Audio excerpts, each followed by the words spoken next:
नमस्कार। आकाशवाणी से विश्व दर्पण के साथ मैं प्रियंका अरोड़ा।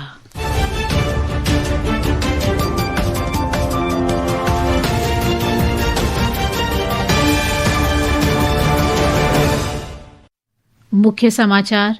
प्रधानमंत्री नरेंद्र मोदी ने श्रीलंका के राष्ट्रपति से फोन पर बात कर चक्रवात दितवा से हुई तबाही के बाद निरंतर सहायता का आश्वासन दिया।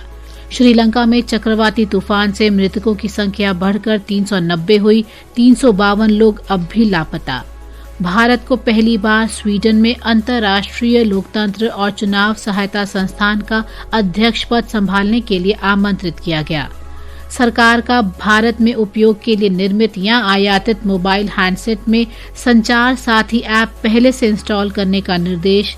यूक्रेन युद्ध समाप्त करने और शांति योजना पर चर्चा के लिए अमेरिकी दूत स्टीव विटकॉफ आज मॉस्को में रूस के राष्ट्रपति व्लादिमीर पुतिन से मुलाकात करेंगे। और जूनियर पुरुष विश्व कप हॉकी में भारत आज शाम अंतिम ग्रुप लीग मैच में स्विट्जरलैंड से खेलेगा। अब समाचार विस्तार से। प्रधानमंत्री नरेंद्र मोदी ने श्रीलंका में चक्रवात दितवा से प्रभावित लोगों को बचाव और राहत प्रदान करने के लिए ऑपरेशन सागर बंधु के अंतर्गत भारत की निरंतर सहायता का आश्वासन दिया है।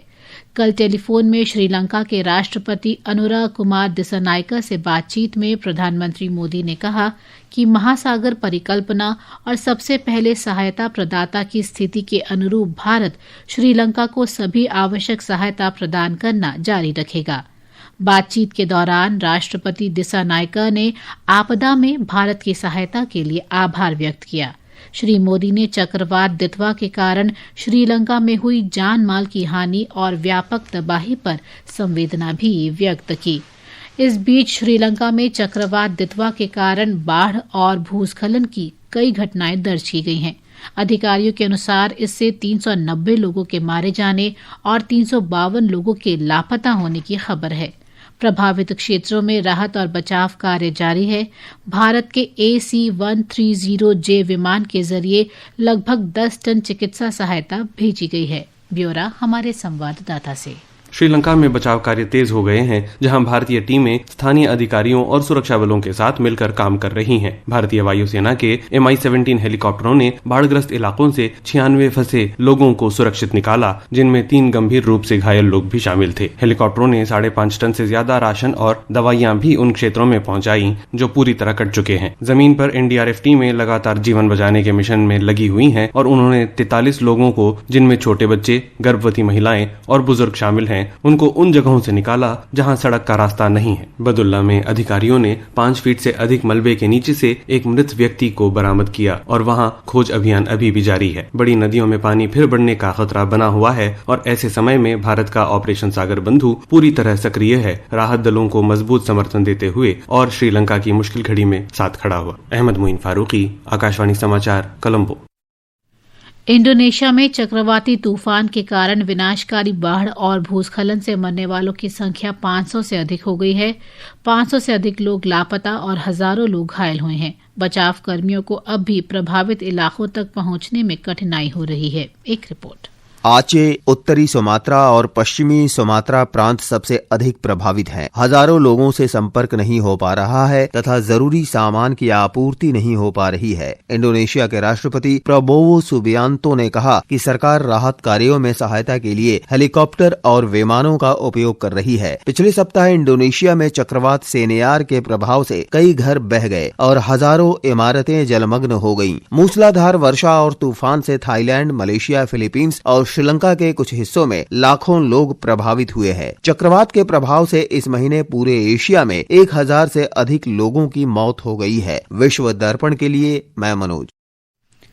सरकार ने मोबाइल हैंडसेट की प्रामाणिकता की पुष्टि के लिए मोबाइल में संचार साथी ऐप पहले से इंस्टॉल करने के निर्देश जारी किए हैं। एक रिपोर्ट। नागरिकों को नकली हैंडसेट खरीदने से बचने, दूर संचार संसाधनों के संदिग्ध दुरुपयोग की आसान रिपोर्टिंग और संचार साथी पहल की प्रभावशीलता बढ़ाने के लिए दूर संचार विभाग ने मोबाइल हैंडसेट निर्माता और आयातकों को भारत में उपयोग के लिए निर्मित या आयातित सभी मोबाइल हैंडसेट में संचार साथी मोबाइल एप्लीकेशन पहले से इंस्टॉल करने का निर्देश दिया है। विभाग ने कहा कि पहले से इंस्टॉल किया गया संचार साथी एप्लीकेशन अंतिम उपयोगकर्ताओं के लिए पहली बार उपयोग करने या डिवाइस सेटअप करने पर आसानी से दिखाई देने योग्य और सुलभ होना चाहिए। उन्होंने कहा कि एप्लीकेशन की कार्यक्षमता को अक्षम या प्रतिबंधित नहीं किया जाना चाहिए। विभाग ने मोबाइल हैंडसेट निर्माताओं और आयातकों को यह भी निर्देश दिया है कि वे पहले से निर्मित और भारत में बिक्री चैनलों में मौजूद उपकरणों में सॉफ्टवेयर अपडेट के माध्यम से ऐप को पहुंचाने का प्रयास करें। विभाग ने निर्माताओं को 90 दिनों के भीतर कार्यान्वयन पूरा करने और 120 दिनों में रिपोर्ट जमा करने को कहा है। शिवांग मिश्रा, आकाशवाणी समाचार, दिल्ली।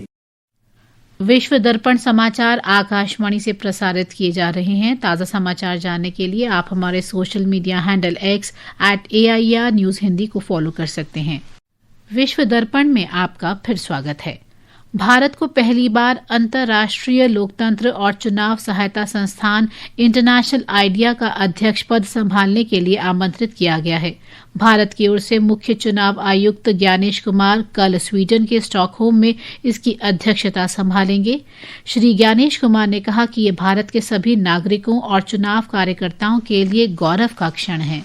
भारत में स्वतंत्र, निष्पक्ष एवं पारदर्शी चुनावों के सफल संचालन को आज पूरा विश्व जानता भी है और मानता भी है, और इसीलिए विश्व के 37 जनतांत्रिक देशों के प्रतिष्ठित समूह ने अपने 30 वर्षों के इतिहास में पहली बार भारत को international institute for democracy and electoral assistance international idea के अध्यक्ष के रूप में आमंत्रित किया है। यह भारत के सभी नागरिकों और सभी चुनाव कर्मियों के लिए अत्यंत गौरव का क्षण है।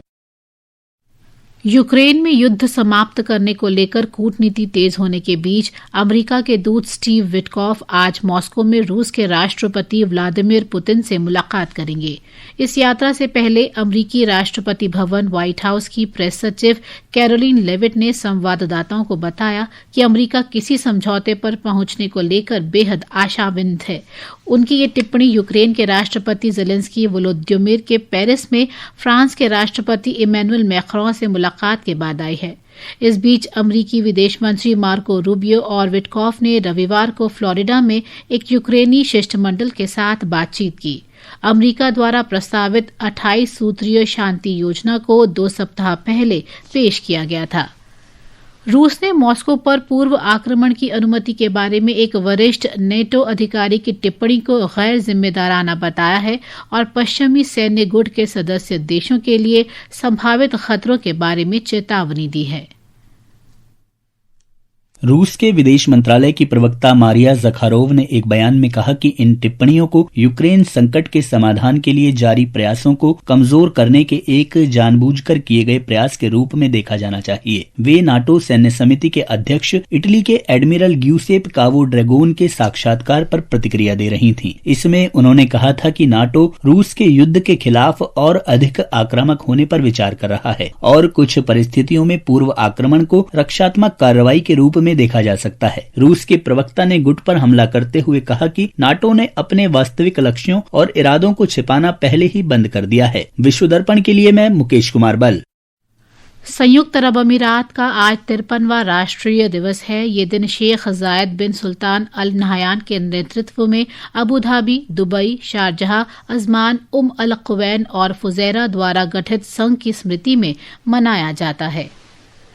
तमिलनाडु के मदुरई में पुरुष जूनियर विश्व कप के नॉकआउट चरण से पहले अंतिम ग्रुप लीग मुकाबले में आज भारत स्विट्जरलैंड से खेलेगा।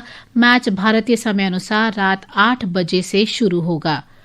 उधर चिली के सेंटियागो में महिला हॉकी जूनियर विश्व कप में कल भारत ने नामीबिया को 13-0 से हरा दिया। अंत में मुख्य समाचार एक बार फिर। प्रधानमंत्री नरेंद्र मोदी ने श्रीलंका के राष्ट्रपति से फोन पर बात कर चक्रवात दित्वा से हुई तबाही के बाद निरंतर सहायता का आश्वासन दिया। श्रीलंका में चक्रवाती तूफान से मृतकों की संख्या बढ़कर 390 हुई, 352 लोग अब भी लापता। भारत को पहली बार स्वीडन में अंतर्राष्ट्रीय लोकतंत्र और चुनाव सहायता संस्थान का अध्यक्ष पद संभालने के लिए आमंत्रित किया गया। सरकार का भारत में उपयोग के लिए निर्मित या आयातित मोबाइल हैंडसेट में संचार साथी ऐप पहले से इंस्टॉल करने का निर्देश। यूक्रेन युद्ध समाप्त करने और शांति योजना पर चर्चा के लिए अमेरिकी दूत स्टीव विटकॉफ आज मॉस्को में रूस के राष्ट्रपति से मुलाकात करेंगे। इसके साथ ही विश्व दर्पण का यज्ञ समाप्त हुआ। नमस्कार।